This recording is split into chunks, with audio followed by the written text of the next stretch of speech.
Well guys, on this week's Tackle Talk, just going to give a run through on a few little tools that I use that are pretty handy in the boat. I'm in a Complete Angler. They stock this whole range here in Dandenong. These are made by Ocean Accessories. So you've got your standard flatty flicker, just your sort of 8-inch long, lighter gauge, good for your smaller fish. But then of course, for those spiky fish like gurnets, but also use them for releasing tuna at the side of the boat, even snapper, etc., and rays at the side of the boat, the big, long, heavy-duty flickers. So you've got the T-handle version there, 6mm stainless. You've also got it with a straight handle, once again through 6mm stainless. That's about 450mm long. They're good for the gurnets. You can get the gurnet out the back of the boat and flick those spiky buggers off because you don't want to get spiked. As I said, eagle rays at the side of the boat, snapper, tuna. If I've got a tuna next to the boat with a treble in its mouth and another treble thrashing around, I don't want them in my hand. I just grab this flicker, put it in the hook, flick, let the tuna swim straight off. Very good for releasing fish unharmed. Very good. So one last tool. We're going to catch some big snapper this season. We're going to eat a few of those snapper and you want to clean them. And the one thing I hate cleaning about snapper is the scales. Getting those scales off and keeping your hands away from the spikes. Well, there's your answer. That thing's about 300mm long, aluminium, and if you can see that on the camera, you got big sharp teeth this side and finer ones this side. Just scrape, all the scales are off the snapper. Wait till you see one of these things in action. So there's this week's Tackle Talk. We're in here at Complete Angler Dandenong. Get in and get them. They're made by Ocean Accessories. Tight lines, guys. Have a great season. Well, g'day everybody and welcome to Fergie's Boating Tips. Today, we're doing a fairly important job. We're going to pull the propeller off my Suzuki here and we're going to check to make sure there's no line or anything behind that. What happens sometimes in the water, you will pick up bits of fishing line or you may have run over a lure and you know you've got line wrapped around that prop. When you get home, pull the prop off, make sure there's no line behind it. The last thing you want is line in there because it'll eat into the seal and cause a lot of dollars worth of damage. So let's go through. You need a few little tools to start the job off. They're pretty simple tools.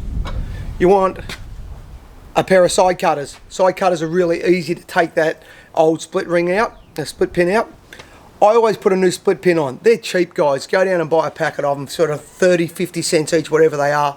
You can reuse the old one if you need to, but I always like to put a new one on. You're going to need one of two things here. You're either going to need a decent sized shifter because it is a fairly big nut, or you can actually buy these tools at most boating shops. That is actually a proper prop nut spanner. That's a bit of a mouthful. So a prop nut spanner. They're quite handy as well. You're going to want a rag because it is a little bit messy. So you get yourself a rag, just an old dirty rag. Some grease. Make sure it is marine grease, whether it's something like that in a tube or like this one here, just a Valvoline marine grease I have. Make sure it is a marine grease because you need to put some grease back on that shaft at the end. I have got here a rubber mallet. I don't think I'll need it. Sometimes when you remove that prop, you will find the thrush washer at the front. They can get very tight on the shaft, and even just a gentle tap with the timber of that will actually loosen it. Sometimes just a wiggle, it'll come off. But don't be hitting it with a hammer or anything hard. If you're going to do anything, just a gentle tap. Okay, so they're the tools we need. I'm prepared. Let's get into it. Let's pull this propeller off the Suzuki here and make sure there's no line behind it. Okay, so the first job is to remove that split pin. I've just bent the tab back. Get me pliers on the other end and I can just lever that out. There you go, one split pin out. I said I'm going to put a new one in, so I don't care about that one. Spanner or your shifter. Sometimes if it's really tight, you can put a block of wood up here to put, stop the propeller spinning back. Sometimes you can just hold it and there you go, I got it loose.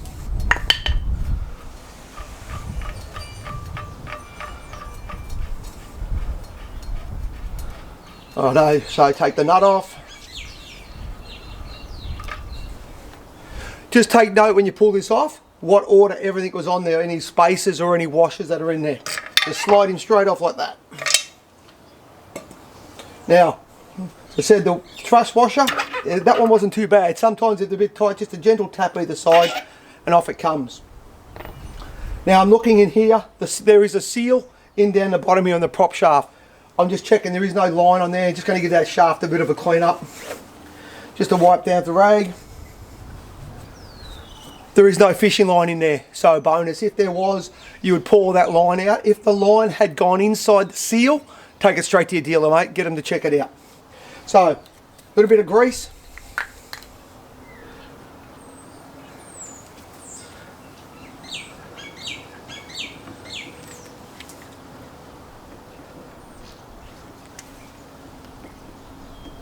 I like a bit of a liberal amount of grease on that, and also put just a little bit on the start of the thread as well, so that when that nut goes on, it goes on nice and easy. So just spread that out a little bit, so I've got some grease on there. Give me thrust washer a clean up. Slide that back on.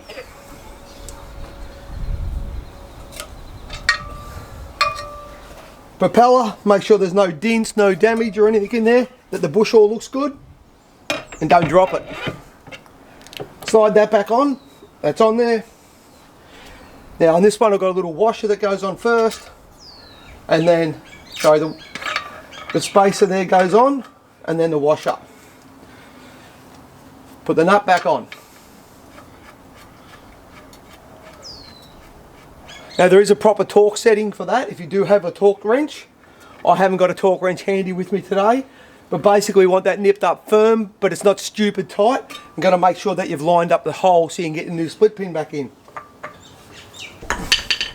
So I put my split pin back in, get the side cutters and just bend that split pin back around. Always make sure you bend that split pin. That's what's holding it in there. And that is a propeller change. Make sure it spins nice and freely. Well, I hope that's helped everybody. That's a very quick thing. It takes 5 minutes, guys. I do that, I do mine every couple of months. So 5-minute job, a little bit of quick preparation, and keep that motor running really beautifully and hassle-free. I hope you've enjoyed that. Well, g'day everybody, and welcome to one of Fergie's boating and fishing tips. Over the last few days we've caught a few fish. We've had some nice snapper and some school sharks and stuff. So my Ep10 knives, which are bloody good knives, very sharp, have had a bit of a hard time. They've still got a good edge on them, but when you are filleting around bones and stuff on snapper and through heavy, tough skinned fish like school sharks, you're going to damage the edge a bit. That doesn't need to go on a stone or anything like that. It just needs a touch up. You could use your traditional steel, which a lot of people have got. Not bad, but I'm not real good with them. This is a product Ep10 make. It's called a rapid steel. These are brilliant. You'll see a lot of professionals use these. And all I'm doing, because you've got these spring-loaded steel bars in here, they've got a light edge, to tidy that knife up, just like that. Half a dozen passes through there, just like that. And I can tell you, that's got a razor sharp edge on it now. So all the knives that I had used the last few days, half a dozen quick swipes through, just like that.